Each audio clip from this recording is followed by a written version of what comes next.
म्हणजे असा संशय आला म्हणून ट्रस्टीने समजा पत्र लिहिलं, हे चांगलं केलं का वाईट?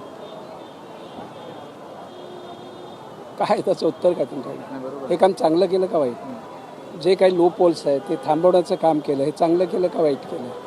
आत्ता उत्पन्न ते 90 लाखांपर्यंत गेलं आहे. ह्याचं कारण असं काय, जे काही लो पोल्स होते, जे आम्हाला समजत होते ते बंद केले आणि त्यामुळे उत्पन्न वाढलं आहे.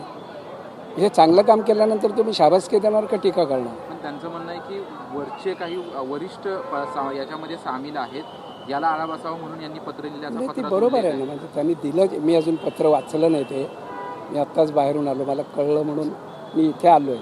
पण आपल्या सगळ्यांशी बोलू आम्ही, वरती पवनजी वगैरे आहेत, आम्ही बोलू तुमच्याशी. आत्ता लगेच बोलू, लगेच. म्हणजे एक 10 मिनिटात त्यांना जाऊन भेटतो आणि तुम्हाला. पण तुम्हाला असं वाटतं का ही टीका नसून खऱ्या अर्थानं तुमचं कौतुक करायला हवं होतं? कारण एकंदर या लेटर बघा, त्याच्यामध्ये अर्ध सत्य आहे, जे काही पत्र आहे त्याच्यामध्ये. आणि ते असं आहे की आम्ही कशाची चौकशी करा म्हणून सांगतो आहे, किंवा ज्या ट्रस्टीने पत्र दिलं आहे की आम्ही विविध उपाययोजना केल्यामुळे उत्पन्न वाढलं. मग वाढलेल्या उत्पन्नाच्या पूर्वीचं जे उत्पन्न होतं त्याचा ऑडिट रिपोर्ट आलाच पाहिजे, त्याची चौकशी झालीच पाहिजे. ही कोण करणार? हे वरिष्ठ करणार, किंवा आपलं जे शासनाकडनं त्याची चौकशी केली पाहिजे, अशा प्रकारची त्यांची इच्छा होती.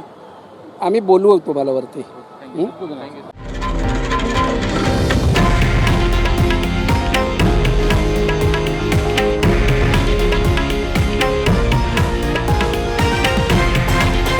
हे आहे देशातील नंबर 1 न्यूज नेटवर्क आणि आपण पाहत आहात TV9 मराठी, एकमेव.